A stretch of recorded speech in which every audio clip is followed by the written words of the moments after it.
Hello everyone, welcome to my YouTube channel Excel in education.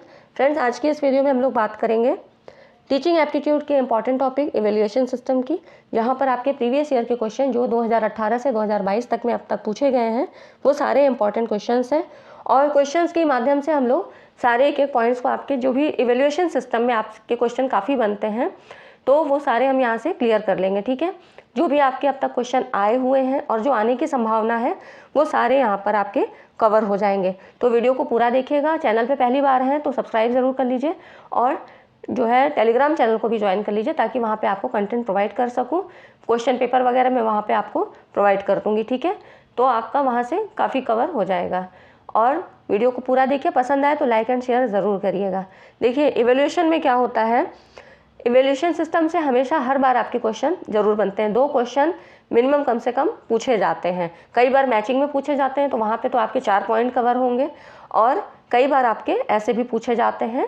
ठीक है, statements के तौर पे भी हो सकते हैं और वैसे भी हो सकते हैं। तो आपको इसका एक एक टॉपिक क्लियर होना चाहिए, पूरा बेसिक कॉन्सेप्ट क्लियर होना चाहिए। तो देखिए, इवैल्यूएशन क्या होता है, एक क्रमिक प्रक्रिया है, मतलब एक कंटिन्यूअस प्रोसेस है जो कि चलता रहता है और शैक्षिक उद्देश्यों की सीमा को निर्धारित करता है। कि सबसे, क्योंकि लास्ट स्टेज होती है इवैल्यूएशन, हम कब करते हैं, लास्ट में ही करते हैं, तो पता लगता है कि जो लर्नर है उसने किस सीमा तक शैक्षिक उद्देश्यों की प्राप्ति की है।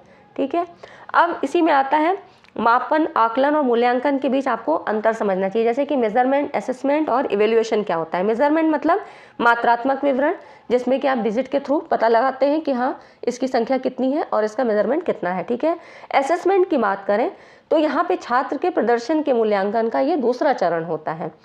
जैसे कि अगर हम ये कहते हैं कि छात्र ने कक्षा में प्रथम स्थान प्राप्त किया है तो यहाँ पर असेसमेंट हो रहा है, मतलब आकलन किया जा रहा है। यहाँ पर हमें पूरी सूचना नहीं मिल रही है कि वो कितने, वहाँ पर कितने बच्चे थे, कितने लोगों की स्ट्रेंथ थी, किस स्टेज पर है वो, मतलब प्रथम स्थान तो है लेकिन उसकी कितने परसेंटेज हैं, कितने नंबर उसने पाए हैं, है ना, उससे आगे कितने लोग हैं, पीछे कितने लोग हैं, इन सारी चीज़ों का नहीं पता लगता है। ठीक है, उसके बाद होता है इवैल्यूएशन। इवैल्यूएशन से हमें ये पता लगता है कि उसने कितना जो है कितना अचीव किया है, कहाँ तक वो अपने उद्देश्यों को प्राप्त करने में सफल रहा है। तो ये सारी चीज़ें आपके इवैल्यूएशन में आती हैं। ठीक है, उसके बाद हम अब यहाँ पर देखते हैं कुछ ऐसे इनोवेशन हुए इवैल्यूएशन सिस्टम में जिनको कि अभी यूज़ किया जा रहा है और काफ़ी इनकी डिमांड है। ठीक है, तो यहाँ पर पूछ रहा है choice based credit system allows students to choose which of the following. विकल्प आधारित क्रेडिट प्रणाली विद्यार्थियों को निम्नलिखित चुनने की अनुमति देती है। अब इसमें से कौन कौन सी चीज़ें हैं तो पहले समझ लेते हैं। Choice based credit system, CBCS system को कहते हैं। इसका फुल फॉर्म भी पूछा जाता है तो आपको याद रखना है, choice based credit system.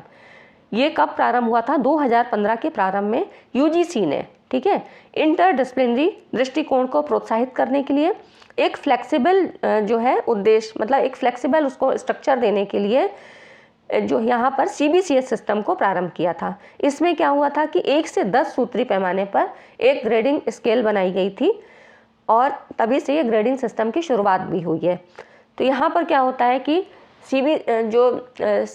CBCS system है ये CGPA प्रणाली को फॉलो करता है।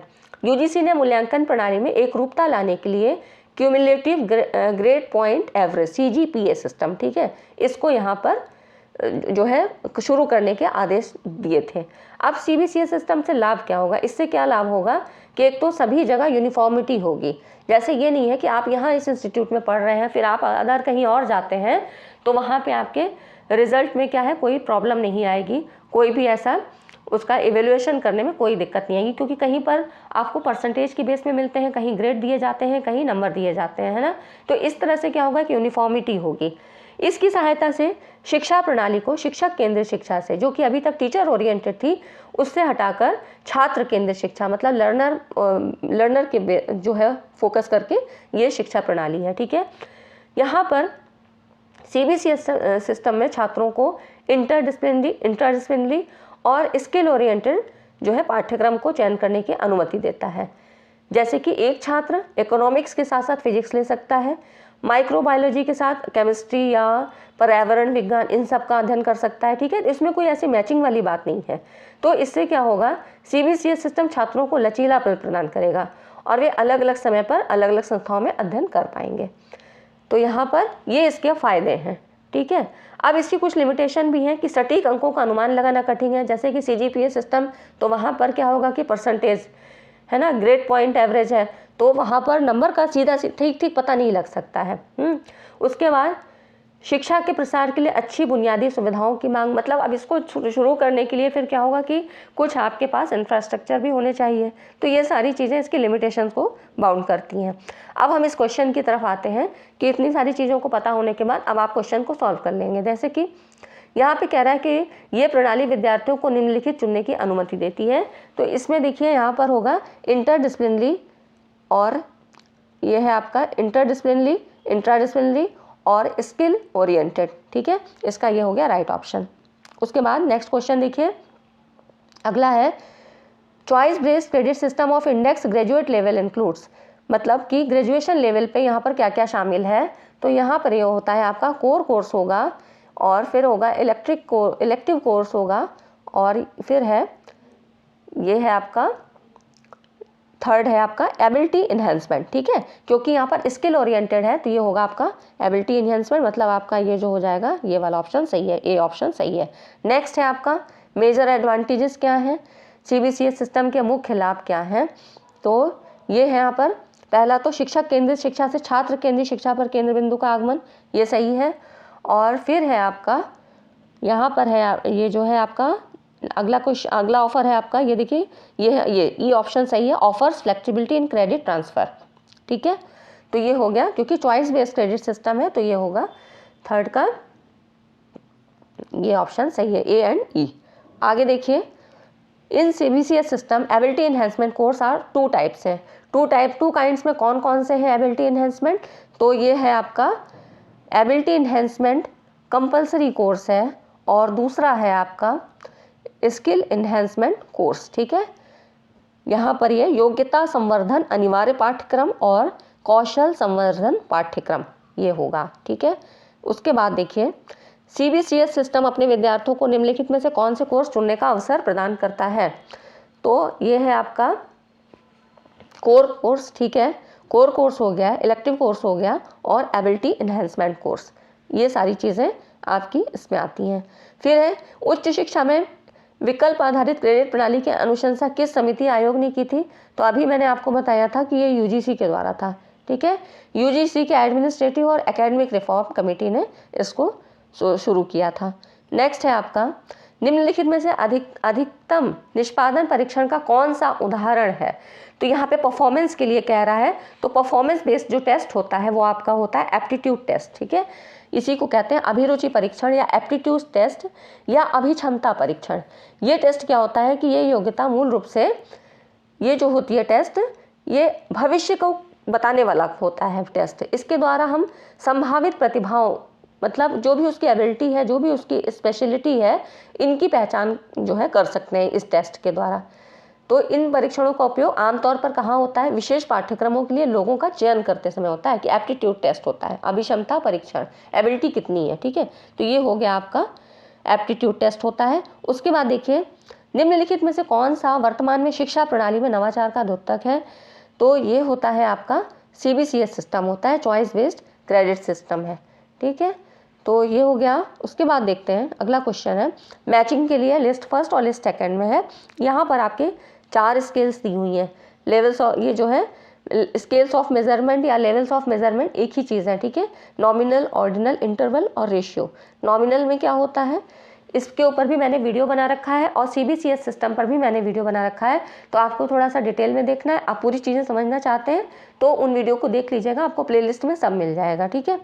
अब नॉमिनल की हम बात करते हैं, तो यहाँ पर वर्गीकरण होता है, एक लो लेवल का ये स्केल होता है, यहाँ पर नाम के आधार पे वर्गीकरण होता है, ठीक है। तो ये हो जाता है आपका वर्गीकरण से संबंधित होता है। क्रमिक की बात करें तो यहाँ क्रम के आधार पे है ना, क्रम के आधार पे होता है कि उससे बड़ा उससे छोटा, इस तरह से क्रम वाइज होता है। तो वर्गीकरण और क्रम आता है। इंटरवल में क्या होता है, वर्गीकरण क्रम और इकाइयों की समानता होती है। जैसे कि वर्गीकरण अंतराल से मतलब यहाँ पर होता है कि जैसे 0 से 10, 10 से 20, 20 से 30, इस तरह से 10-10 के डिवीज़न पे मान लीजिए हमने किसी ग्रुप को बनाया और उसमें हम किसी का यहाँ पर मेजरमेंट करते हैं, तो ये हो जाता है आपका इंटरवल। और रेशियो में क्या होता है, यहाँ पर वर्गीकरण, क्रम, इकाइयों की समानता और निरपेक्ष शून्य, यहाँ पर रेशियो में होता है चीज़ों को, ठीक है। तो इस तरह से ये जो है एब्सोल्यूट जीरो होता है यहाँ पर। ये कई बार ये भी क्वेश्चन पूछा जाता है, तो आप लोग थोड़ा डिटेल में वहाँ पे देख लेंगे उस वीडियो को, तो आपको ये सारी चीज़ें क्लियर हो जाएंगी। आज इस वीडियो में मैं अभी इतना नहीं इसमें लेके डिटेल पढ़ रही हूँ, तो आप जो है उसमें देख लीजिएगा।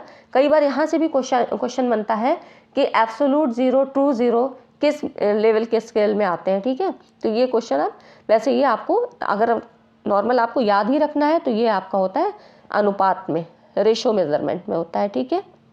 आगे देखिए, यहाँ पे कह रहा है विद्यार्थियों की प्रस्तुति में रचनात्मक कौशल और सृजनशीलता का प्रभावी मूल्यांकन किस परीक्षण द्वारा किया जा सकता है।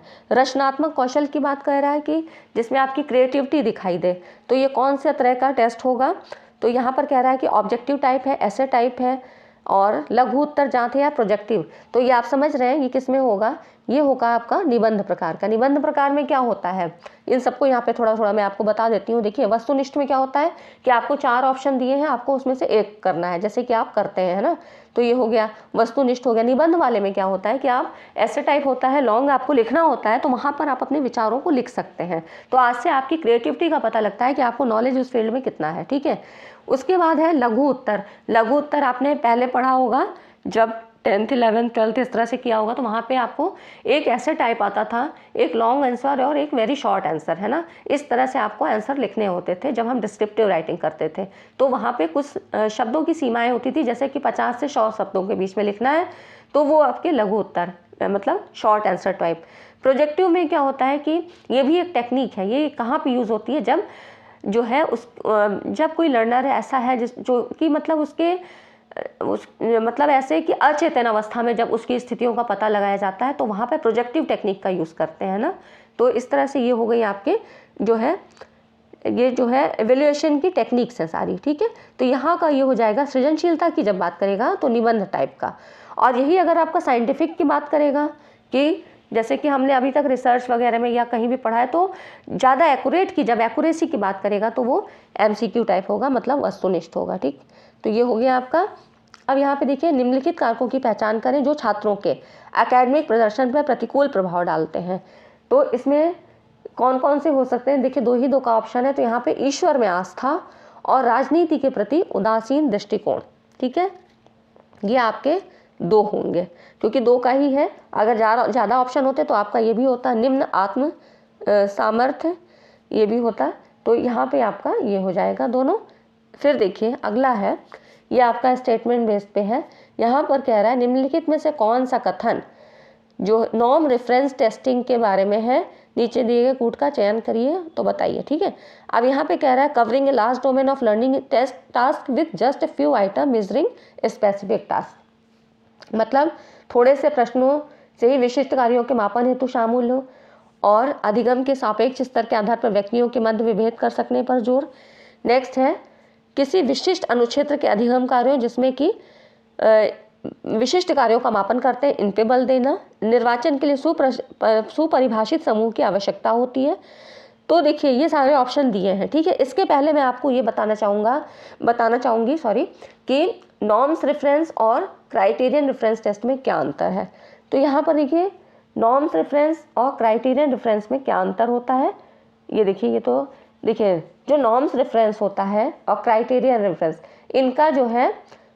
इनका जो डिफरेंस होता है प्राप्त सूचनाओं के आधार पे किया जाता है, ठीक है।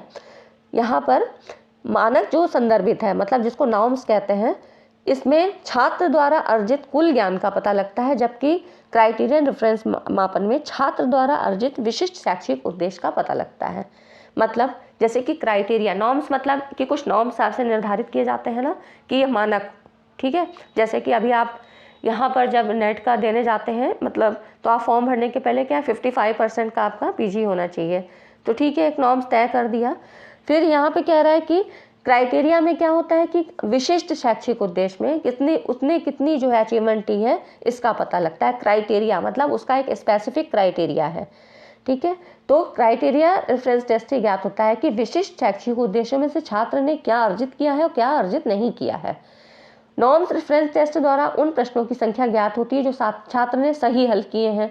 जैसे कि अब इसको एग्जाम्पल से समझ लेते हैं कि जैसे छात्र ने 10 प्रश्नों में से 7 प्रश्न सही किए, तो ये सूचना नॉर्म्स रेफरेंस टेस्ट से प्राप्त होती है। ठीक है, ये नॉर्म्स रेफरेंस में हो गया कि 10 में से उसने 7 प्राप्त कर लिए, 7 क्वेश्चन उसने सही किए। पर उसने यदि जो 3 प्रश्न नहीं किए हैं वो एक विशिष्ट क्षेत्र के हैं, मान लीजिए उसको मैथ नहीं आती हो, उसने मैथ के ही छोड़ दिए हो, तो जो 3 प्रश्न उसने नहीं किए हैं उससे ये पता लगता है कि छात्र ने इस कॉन्सेप्ट को नहीं प्राप्त किया है, या इस कॉन्सेप्ट को उसके सवाल नहीं आते हैं। तो ये क्या हो गया, क्राइटेरियन रेफरेंस टेस्ट हो गया। ठीक है, तो नॉर्म्स में क्या हुआ कि एक विशिष्ट ग्रुप का पता लगता है और क्राइटेरियन में स्पेसिफिक कैरेक्टर का पता लगता है उसके स्वयं के बारे में। ठीक है, तो आप इस बेस पे ये देख सकते हैं। अब आप इस सवाल को या और भी कोई सवाल आपका आता है तो आपको हल करने में दिक्कत नहीं होगी कि नॉर्म्स रेफरेंस क्या होता है, क्राइटेरियन रेफरेंस टेस्ट क्या होता है।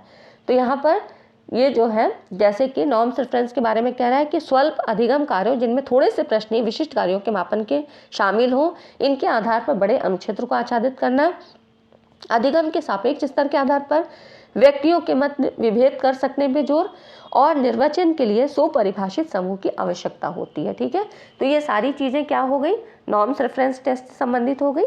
ठीक है, तो ये हो गया आपका नॉर्म्स रेफरेंस और क्राइटेरियन रेफरेंस टेस्ट। ठीक है, तो ठीक है फ्रेंड्स, मिलते हैं अब अगली वीडियो में इसी तरह के और क्वेश्चंस के साथ। इसके पहले भी मैंने एनवायरनमेंट की आपकी 100 क्वेश्चन की सीरीज़ बना दी है, रिसर्च की भी बन गई है और करंट की भी साथ में चल रही है। करंट आप लोग ज़रूर देख लीजिएगा, बहुत इंपॉर्टेंट क्वेश्चन है।